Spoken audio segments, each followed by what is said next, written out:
ओम विष्णु नमः। प्यारे भक्तजनों, आज 11 सितंबर 2025 दिन बृहस्पतिवार। आइए आज हम इस वीडियो में सुनेंगे विष्णु भगवान की व्रत कथा।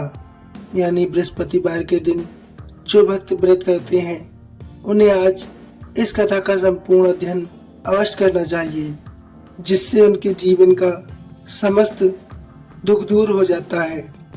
तो आइए श्रद्धा से एवं सच्ची निष्ठा के साथ सुनते हैं इस पावन कथा को। भारतवर्ष में एक प्रतापी और दानी राजा राज्य करता था।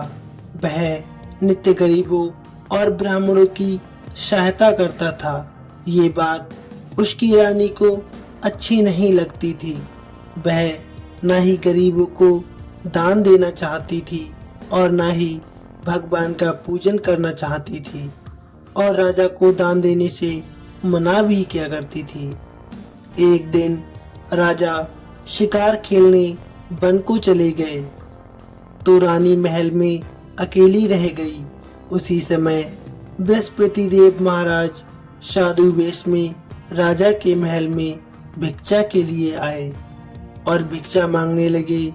रानी ने भिक्षा देने से इनकार कर दिया और कहा, हे साधु महाराज, मैं इस दान पुण्य से बहुत तंग आ गई हूँ। मेरा पति सारा धन यूं ही लुटाते फिरता है। मेरी इच्छा है कि हमारा धन नष्ट हो जाए, फिर ना रहेगा बांस और ना बजेगी बांसुरी। साधु ने कहा, देवी, तुम तो बहुत बड़ी विचित्र हो। धन संतान की कामना कौन नहीं चाहता। पुत्र और लक्ष्मी तो पापी के घर भी होने चाहिए। यदि तुम्हारे पास अधिक धन है तो भूखों को भोजन दो, प्यासों के लिए प्याऊ लगवाओ, मुसाफिरों के लिए धर्मशालाएं खुलवाओ। जो निर्धन अपनी कन्या का विवाह नहीं कर सकता, उनका विवाह करवाओ।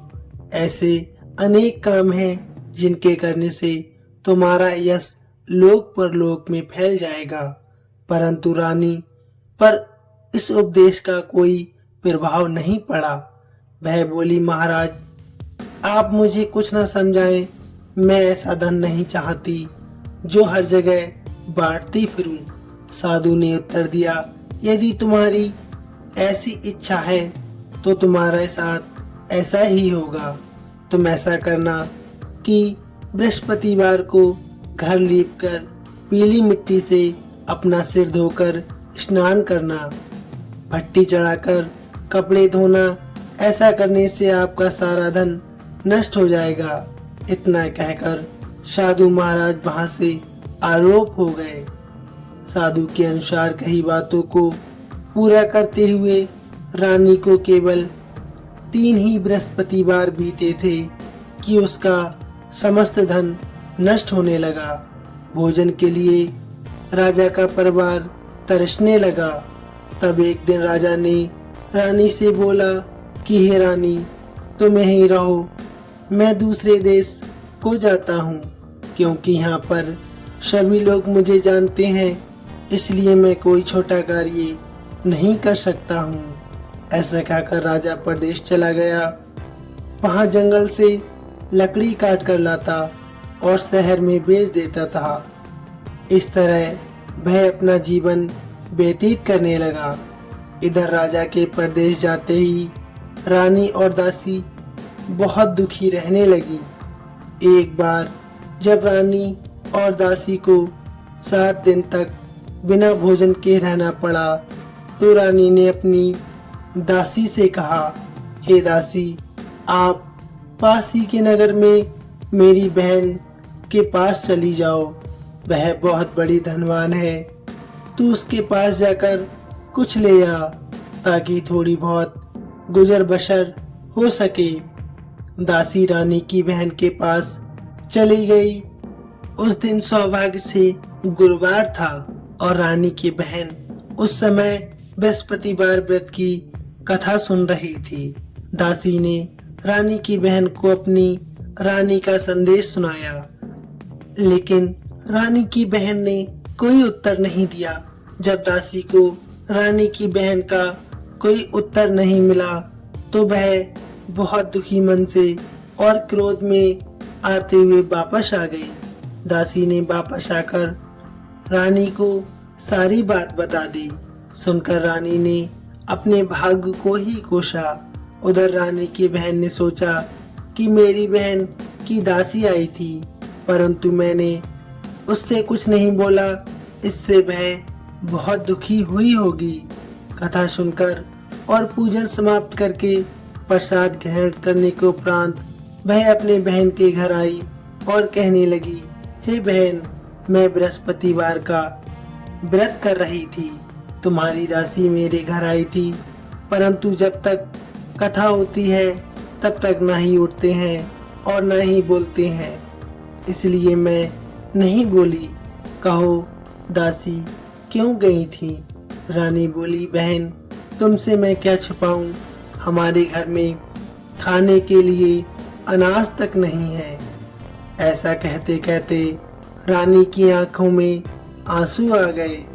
उसने दासी समेत पिछले 7 दिनों से भूखे रहने तक का सारा बयान अपनी बहन को विस्तार पूर्वक सुना दिया।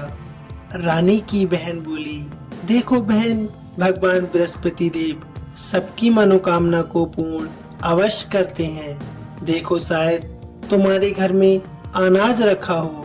पहले तो रानी को विश्वास नहीं हुआ, पर बहन के आग्रह करने पर उसने अपनी दासी को अंदर भेजा तो उसे सचमुच अनाज से भरा एक घड़ा मिल गया। ये देखकर दासी को बड़ी हैरानी हुई। दासी रानी से कहने लगी, हे रानी, जब हमको भोजन नहीं मिलता तो हम व्रत ही तो करते हैं, इसलिए क्यों ना इनसे व्रत कथा और विधि पूछ ली जाए ताकि हम भी व्रत कर सकें। तब रानी ने अपनी बहन से बृहस्पतिवार व्रत के बारे में पूछा। उसकी बहन ने बताया, बृहस्पतिवार के व्रत में चने की दाल और मुनक्का से विष्णु भगवान का केले की जड़ में पूजन करें तथा दीपक जलाएं, व्रत कथा सुने और पीला भोजन ही करें। इससे बृहस्पति देव बहुत प्रसन्न होते हैं। व्रत और पूजन विधि बताकर रानी की बहन अपने घर लौट गई। 7 दिन के बाद जब गुरुवार आया तो दोनों रानी और दासी ने व्रत रखा। गुड़साल में जाकर चना और गुड़ लेकर आ गईं। फिर उससे केले की जड़ तथा विष्णु भगवान का पूजन किया। अब पीला भोजन कहाँ से लाएं, इस बात को लेकर दोनों बहुत दुखी थी। चूंकि उन्होंने व्रत रखा था इसलिए बृहस्पति देव उनसे प्रसन्न थे, इसलिए वे एक साधारण व्यक्ति का रूप धारण करके थालों में सुंदर पीला भोजन सजाकर दासी को दे गए। भोजन पाकर दासी बहुत प्रसन्न हुई और फिर रानी से कहने लगी, आइए भोजन ग्रहण करते हैं। उसके बाद वे सभी गुरुवार को व्रत और पूजन करने लगी। बृहस्पति भगवान की कृपा से उनके पास फिर से अपार धन संपत्ति आ गई, परंतु रानी फिर से पहले की तरह आलस करने लगी। तब दासी बोली, देखो रानी, तुम पहले भी इस प्रकार का आलस करती थी। तुम्हें धन रखने में कष्ट होता था, इस कारण सभी धन नष्ट हो गया, और जब अब भगवान बृहस्पति देव की कृपा से धन मिला है तो तुम्हें फिर से आलस होता है। रानी को समझाते हुए दासी कहती है कि बड़ी मुसीबतों के बाद हमने ये धन पाया है, इसलिए हमें दान पुण्य करना चाहिए, भूखे मनुष्यों को भोजन करवाना चाहिए और धन को शुभ कार्यों में खर्च करना चाहिए, जिससे तुम्हारे कुल का यश बढ़ेगा, स्वर्ग की प्राप्ति होगी और पितृ प्रसन्न होंगे। दासी की बात सुनकर रानी अपना धन शुभ कार्यों में खर्च करने लगी, जिससे पूरे नगर में उसका यश फैलने लगा। बृहस्पतिवार व्रत कथा के बाद श्रद्धा के साथ आरती की जानी चाहिए। इसके बाद प्रसाद बांटकर उसे ग्रहण करना चाहिए। इधर राजा एक दिन बहुत दुखी होकर जंगल में एक पेड़ के नीचे आसन जमा कर बैठ गया। वह अपनी दशा को याद करके बहुत व्याकुल होने लगा। बृहस्पतिवार का दिन था। एकाएक उसने देखा कि निर्जन वन में एक साधु प्रकट हुआ। वह साधु वेश में स्वयं बृहस्पति देव थे। लकड़हारे के सामने आकर बोले, हे लकड़हारे, इस सुनसान जंगल में तू चिंता मगन क्यों बैठा है? लकड़हारे ने दोनों हाथ जोड़कर प्रणाम किया और उत्तर दिया, महात्मा जी, आप सब कुछ जानते हैं, मैं क्या कहूँ। ये कहकर वह जोर जोर से रोने लगा और साधु महाराज को अपनी आत्मकथा सुनाने लगा। महात्मा जी ने कहा, तुम्हारी स्त्री ने बृहस्पति भगवान का अपमान किया था, जिसके कारण रुष्ट होकर उन्होंने तुम्हारी ये दशा कर दी थी। अब तुम चिंता मत करो, मेरे कहने पर चलो, मैं तुम्हारे सारे कष्ट दूर कर दूंगा और भगवान पहले से भी अधिक संपत्ति देंगे। तुम बृहस्पति के दिन कथा किया करो, 2 पैसे के चने मुनक्का लाकर उसका प्रसाद बनाया करो और शुद्ध जल से लोटे में शक्कर मिलाकर अमृत तैयार किया करो। कथा के पश्चात अपने सारे परिवार और सुनने वाले प्रेमियों में अमृत व प्रसाद बांटकर आप भी ग्रहण किया करो। ऐसा करने से भगवान तुम्हारी सब मनोकामनाएं अवश्य पूर्ण करेंगे। साधु के ऐसे वचन सुनकर लकड़हारा बोला, हे प्रभु, मुझे लकड़ी बेचकर इतना पैसा नहीं मिलता जिससे मैं भोजन के उपरांत कुछ बचा सकूं। मैंने रात्रि में अपनी स्त्री को व्याकुल देखा है। मेरे पास कुछ भी नहीं है जिससे मैं उसकी खबर मंगा सकूं। साधु ने कहा, हे लकड़हारे, तुम किसी बात की चिंता मत करो। बृहस्पति के दिन तुम रोजाना की तरह लकड़ियां लेकर शहर को जाना। तुमको रोज से दुगना धन प्राप्त होगा, जिससे तुम भली भांति भोजन कर लोगे तथा बृहस्पति देव की पूजा का सामान भी ले लोगे। इतना कहकर साधु अंतर ध्यान हो गए। धीरे धीरे समय व्यतीत होने पर फिर बृहस्पतिवार का दिन आया। लकड़हारा जंगल से लकड़ी काटकर किसी शहर में बेचने गया। उसे उस दिन और दिन से अधिक पैसा मिला। राजा ने चना गुड़ आदि लाकर गुरुवार का व्रत किया। उस दिन से उसके सभी कलेश दूर होने लगे। परंतु जब दोबारा गुरुवार का दिन आया तो बृहस्पतिवार का व्रत करना वह भूल गया। इस कारण बृहस्पति देव नाराज हो गए। उस दिन उस नगर के राजा ने विशाल यज्ञ का आयोजन किया था तथा शहर में ये घोषणा करवा दी थी, कोई भी मनुष्य अपने घर में भोजन ना बनाए, ना आग जलाए। समस्त जनता मेरे यहाँ पर भोजन करने आए। इस आज्ञा को जो न मानेगा उसे फांसी की सजा दी जाएगी। इस तरह घोषणा संपूर्ण नगर में करवा दी गई। राजा की आज्ञा अनुसार शहर के सभी लोग भोजन करने गए, लेकिन लकड़हारा कुछ देर से पहुंचा, इसलिए राजा उसको अपने साथ अपने घर ले गए और ले जाकर भोजन करा रहे थे तो रानी की दृष्टि उस खूंटी पर पड़ती है जिस पर उसका हार लटका हुआ था। वह वहां पर दिखाई नहीं दिया। रानी ने निश्चय किया कि मेरा हार इस मनुष्य ने चुरा लिया है। उसी समय सिपाहियों को बुलाकर उसको कारागार में डलवा दिया गया। जब लकड़हारा कारागार में पड़ गया और बहुत दुखी होकर विचार करने लगा कि ना जाने कौन से पूर्व जन्म के कर्म से मुझे ये दुख प्राप्त हुआ है। उसी साधु को याद करने लगा जो जंगल में मिला था। उसी समय तत्काल बृहस्पति देव साधु के रूप में प्रकट हुए और उसकी दशा को देखकर कहने लगे, अरे मूर्ख, तूने बृहस्पति देव की कथा नहीं करी, इस कारण तुझे दुख प्राप्त हुआ है।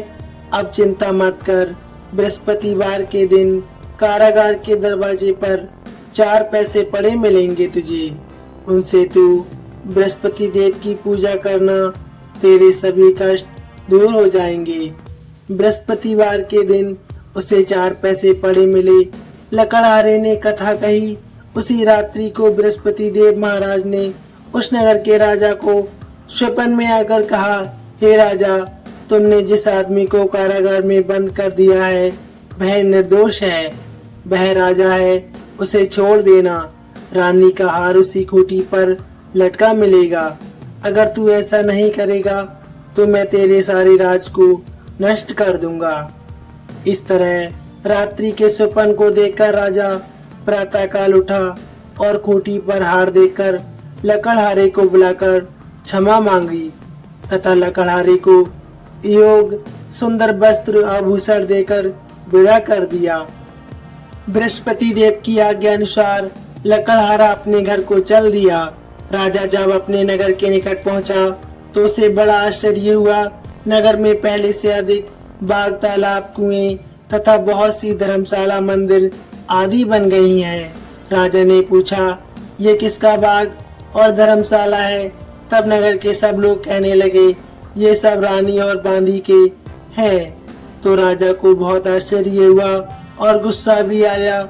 जब रानी ने ये खबर सुनी कि राजा आ रहे हैं तो उन्होंने बांदी से कहा, हे दासी, देख राजा हमको कितनी बुरी हालत में छोड़ गए थे। हमारी ऐसी हालत देखकर वह लौट ना जाए, इसलिए तू जा, दरवाजे पर खड़ी हो जा। आज्ञा अनुसार दासी दरवाजे पर खड़ी हो गई। राजा आए, उन्हें अपने साथ लेवाकर ले आई। तब राजा ने क्रोध करके अपनी रानी से पूछा कि ये धन तुम्हें कैसे प्राप्त हुआ? तब उन्होंने कहा, हमें ये धन सब बृहस्पति भगवान की कृपा से प्राप्त हुआ है। राजा ने निश्चय किया कि 7 रोज बाद तो बृहस्पति देव का पूजन करते हैं, परंतु प्रतिदिन 3 बार कहानी तथा रोज व्रत किया करूंगा। अब हर समय राजा के दुपट्टे में चने की दाल बंधी रहती तथा दिन में 3 बार कहानी कहता। एक रोज राजा ने विचार किया कि चलो अपनी बहन के यहाँ हो आमे। इस तरह निश्चय किया।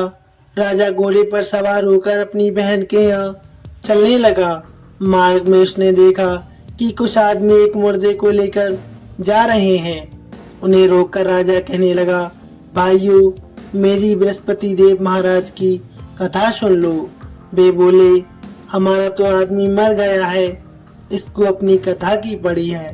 परंतु कुछ आदमी बोले, अच्छा कहो, हम तुम्हारी कथा भी सुनेंगे।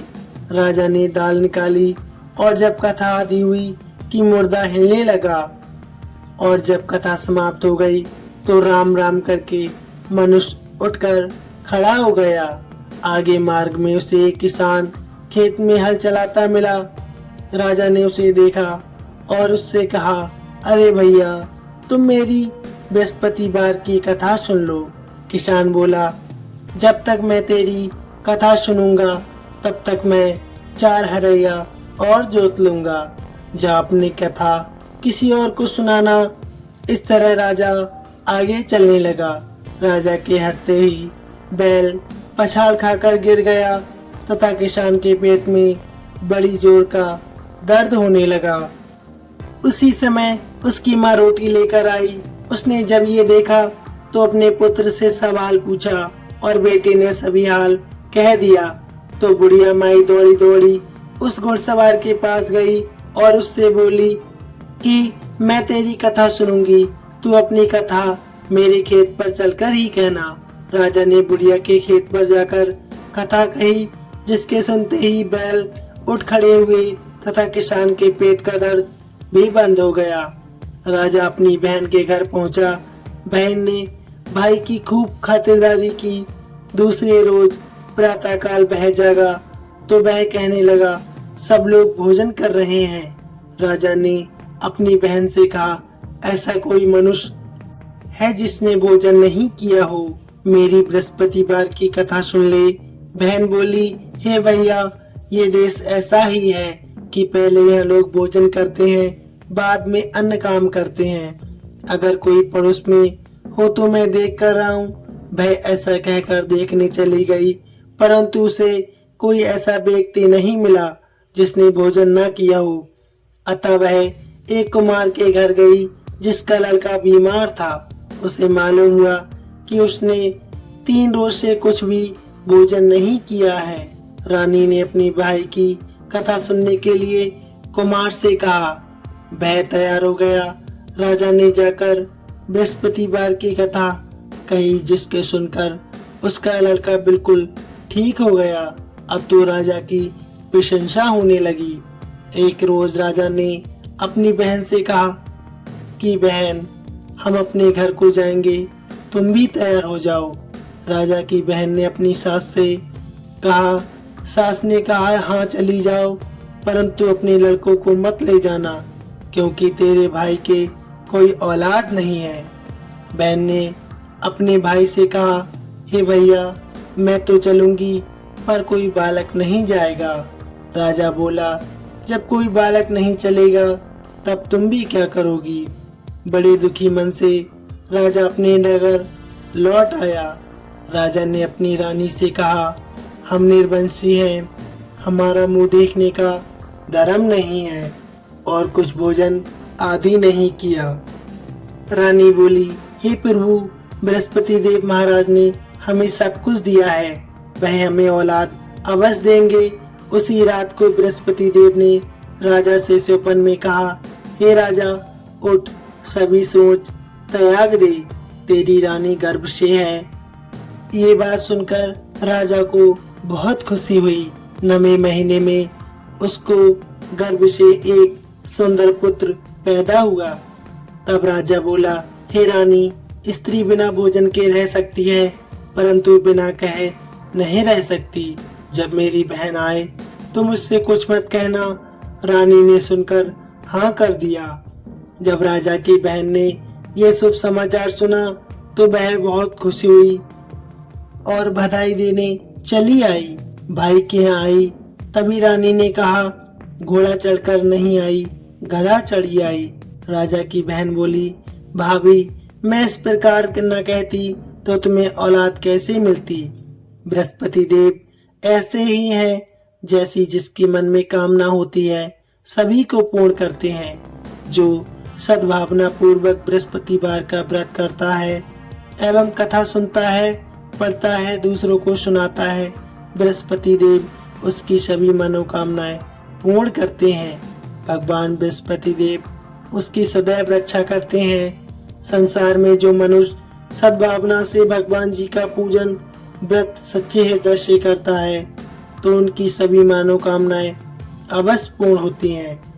जैसी सच्ची भावना से रानी और राजा ने उनकी कथा का गुणगान किया तो उनकी सभी इच्छाएं भगवान जी ने पूर्ण की थी। इसलिए पूर्ण कथा सुनने के बाद प्रसाद लेकर जाना चाहिए। हृदय से उनका मनन करते हुए जयकारा बोलना चाहिए। बोलिए बृहस्पति महाराज की जय, भगवान विष्णु की जय।